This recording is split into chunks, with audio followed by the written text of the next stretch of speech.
So what we've got to do is make that change in those standards. That's where the shifts happen. It doesn't happen any other place. And I'll give you a very simple example.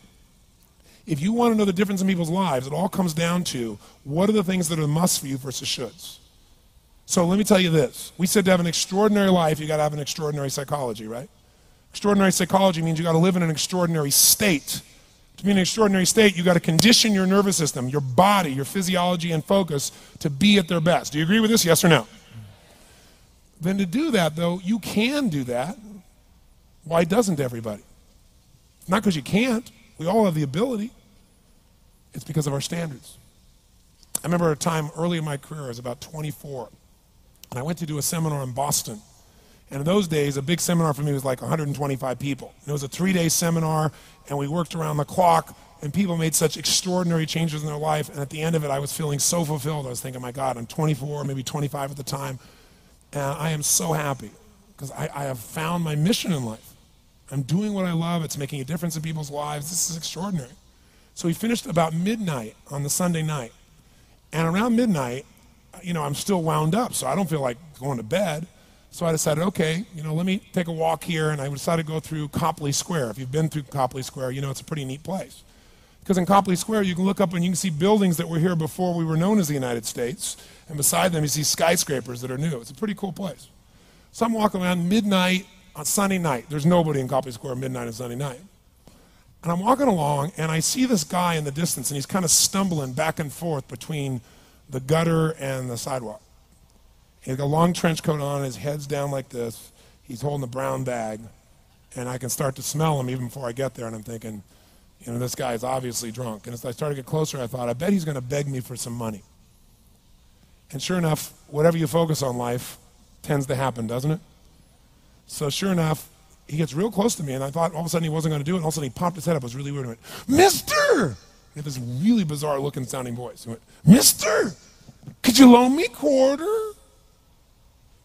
And I thought, do I want to reward this behavior? And then I thought, I don't want him to suffer. Do you have this dilemma sometimes? Like, I'm not here to judge. So years ago, I finally decided I always just give. Even if the person's pulling a scam, that's for them to deal with. If I have the ability, then I give. And so I thought, but could I teach him something? So I asked him a question back. I said, is that all you want is a quarter? So he goes, yeah, just 1 quarter. 1 quarter changed my whole life. 1 quarter. I said, really? He said, yeah, 1 quarter. So I reached in my pocket, and I pulled out my money clip. And in those days, I was very young, just starting to succeed. And my original mentor was a man named Jim Rohn. I don't know, how many have heard of Jim Rohn? Anybody? Yeah, he's a great guy. And Jim told me, he said, Tony, look, you've come from a poor background. You got a poor psychology. You got to change it. He said, you don't have any money, so pretend you do. He said, start training your brain. Condition it. He said, go save all your money, get $300 bills, and put them on the outside of your money clip, even though you only have $5 in between them. So every time you put it out, you'll see that, you'll feel inspired, you'll feel better. He said, and you'll feel better, you'll do better. So I was like, okay. So I did. So I pulled my money clip, and sure enough, I got $300 bills in. I made sure he saw the bills. So I'm tearing through that, right? Looking in between there, see if I can find some change. But I made sure he saw it. Sure enough, he's looking at the $100 bills, checking it out. I find the quarter, I pull it out, take the money, put it in my pocket. I notice he's watching my hand going into the pocket. I took the quarter, and I looked at him, and I said, sir, life will pay any price you ask of it. And I gave him the quarter. And then something really interesting happened. He took the quarter. He looked at the quarter. He looked at me. He looked at my pocket. He looked back at the quarter, looked at me, looked at my pocket, looked at me again, looked at the quarter, looked at my pocket, looked back at me and said, you're weird. And then he shuffled on off like this, right? And I thought to myself, wow, what's the difference between him and me? I mean, I was 24, 25 at the time, doing what I love most, have my mission in life, and he's in his early 60s, drunk on the street begging for quarters. What's the difference? And I thought, well, maybe God's blessed me because I'm such a good person. I thought, oh, and he's such a bad person, that's such bull. And I thought, wow, maybe the answer to that question is what I just told him. Life will pay whatever price you ask of it. But you know what's interesting? You got to ask intelligently. In the Bible it says, ask and you shall what? Yeah, pretty good formula. You ought to look into it. But you know what? It says, ask and you shall receive, but I'm sure it meant ask intelligently. I'm sure that's what God meant. I'm sure he didn't mean bitch and you will receive. Whine and you will receive. I don't think that was the instruction. Now, if you were going to ask intelligently, there might be 5 elements of that. Number one, you'd have to ask specifically, wouldn't you? You wouldn't ask in a general way. People do it all the time. They go, I want more money. Fine, here's $1, get out of here. Very often, you're getting what you're asking for. You're just not aware of how general you're asking. Clarity is power. The more clear you are about exactly what it is you want, the more your brain knows how to get there. Your brain is a servo mechanism. It's like a bomb. Those bombs, those missiles, they have a servo mechanism. So if the target moves, it knows what the target is, it follows it. Your brain, when you condition it, knows exactly what to go for and it'll find a way to get there.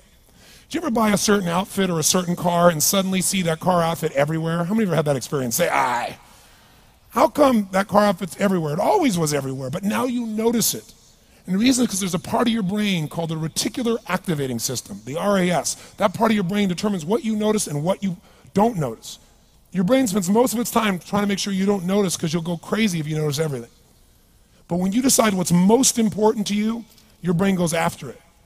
Everyone I know who's successful builds what I call an RPM plan. An RPM is built on the metaphor that the way to get from where you are to where do you want to go to the fastest is you got to build power, like in a car, RPMs. And the R stands for they know the result they're after. They know what they want precisely.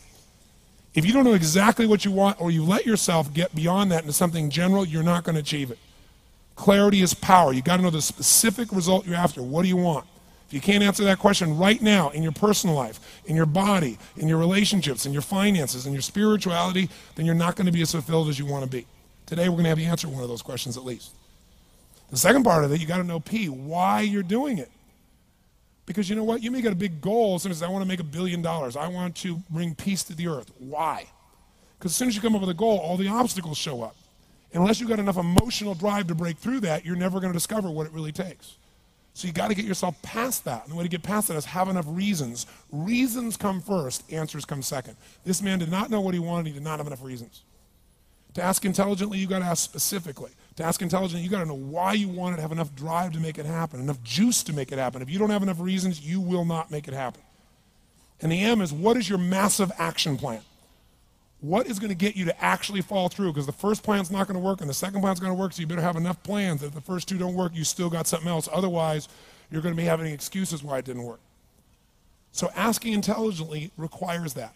So if we're going to be extraordinary in our results, we've got to be in an extraordinary state. We've got to know what we want and we've got to go use it.